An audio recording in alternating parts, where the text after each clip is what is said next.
I just wanted to give a personal update after those other videos that I recorded directly after the lower expander was installed. That's been a little up and down for me, so I just wanted to give you the full update. It's been a couple of weeks, and I would say that just like with the upper, once I had the lower expander installed, I went out to eat because I was really hungry after, and I could barely eat anything. The bands that are installed on the lower, it's just like initially with the MARPE, these bands create tension on the teeth, and you need at least a day for that tension on the molars to calm down so that you can chew. And so yeah, it did take me some time to get used to chewing with the lower expander. I'll show you what it looks like.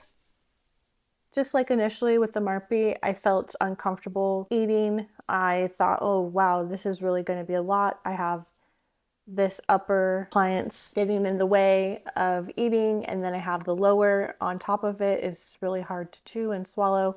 I would say it definitely took, at least 3 days to get used to eating with this. Things get trapped in here, and then you need to use the water pick to clean it out. You get better at chewing and sort of working things out with your tongue over time. I would say that the biggest issue that I've had with the lower, that this screw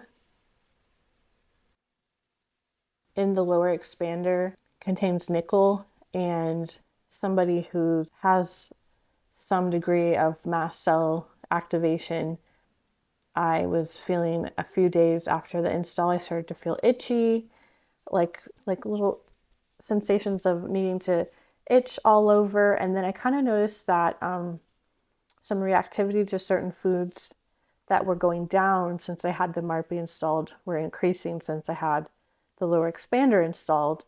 And some of it could be coincidence, could be weather patterns. It's been windy, that picks up dust and things like that. Could be contributing, but I think after having a couple of weeks with this thing in my mouth, I do think that the nickel and the appliance might be bothering me. When I was a kid, I could not wear nickel earrings. I don't know if you've ever noticed the allergy warning on nickel earrings, but I couldn't wear a nickel earring. It does turn out that there's 14% nickel in this screw in the lower expander, and so people who have nickel allergies don't do well with that. And so now we're talking about getting a titanium expander screw installed in there. I can try to post a picture that I've taken. The soldering points, you can kind of see right there where I just pointed, they're a little bit discolored, and so there's some question around whether or not stainless steel, which does contain nickel, stainless steel, once it's been oxidized from soldering, that releases nickel ions as well. And so that's something that I'm talking through with the orthodontist at this point. He would go through that process of just replacing the screw in the lower expander with titanium and then taking it from there. So yeah, I do think that it's possible that the nickel is bothering me. I kind of noticed I've been waking up around 5 a.m. feeling maybe like a little bit itchy and just not sleeping as good as I was when I just had the MARPE in the mouth. So yeah, I just wanted to give you this update because I had recorded a couple of videos, immediately after the installation of the appliance and what my immediate reaction was. And then I just wanted to give you this update a couple of weeks later once I've had some time to adapt to the appliance and process. So, and also the other thing that I've been doing is the first week of this expander, because the tongue tie is right there, you get used to talking with this in your mouth. The first week you're adjusting, your whole mouth is adjusting and shifting to where to put your tongue and, how to talk and all of these things. So I did notice it took me actually a good week to get used to the rubbing of the lower expander, rubbing a little bit the tongue tie. The way that I dealt with that was the recommendation is to take these silicone earplugs. I take this little piece and I just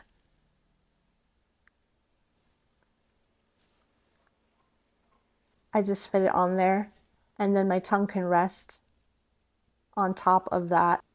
I took it out because it's easier to talk without it, but I would put in a little silicone earplug and it stays overnight. I wear it at night, so I give my tongue some time to heal. Yeah, there was like a couple of times where I wore it during the day. At first I was really embarrassed, the little earplug, but I got past that. It doesn't look that ridiculous, but you don't even have to wear it continuously throughout the day if you just wear it a little bit while you're at home, or it gives you a break and then your tongue, quickly heals. And then I have noticed that after a week or two, I don't feel like the lower expander is scratching the tongue tie anymore, probably because things are expanding and there's more space. And so that's, or maybe my mouth has just adapted to having the appliance there. Could be a little bit of both. The other thing I was nervous about is on the metal bands around the molars, there is this bracket. And when I was first fitted for the lower appliance,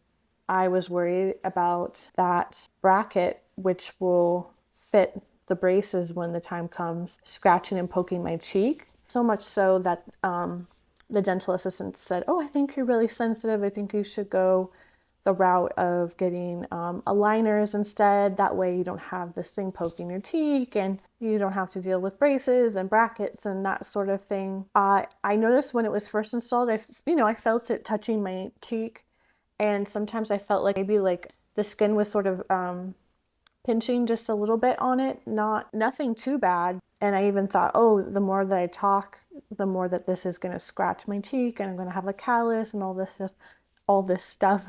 I don't have a callus at all, and I don't even feel like it's like picking or piercing my cheek at all. And I haven't had to put any sort of orthodontic wax on that. I guess I might be leaning towards aligners now, even though my orthodontist feels that you get a better result with braces. I've learned that the wire in braces contains nickel, and so, if you're dealing with any sort of mast cell activation, long COVID, that sort of thing, the use of nickel in the mouth is probably not the best idea, because nickel can be triggering to your mast cells. And so that is something to think about if you're post-COVID and you're on this airway journey, something to consider. So anyways, I hope this is really helpful. Let me know if you have any questions, just put it in the comments. I'll be happy to answer. And if there's something that I missed, I can also do a follow-up video. I definitely owe you all a couple more videos that I had promised that I would make.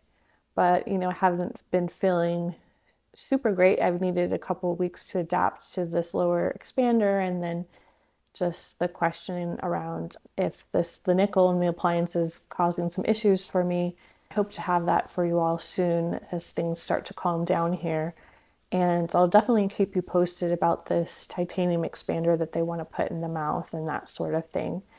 And yeah, I think this pretty much covers it. Let me know if I left something out. And all right, that's it. Thanks for watching.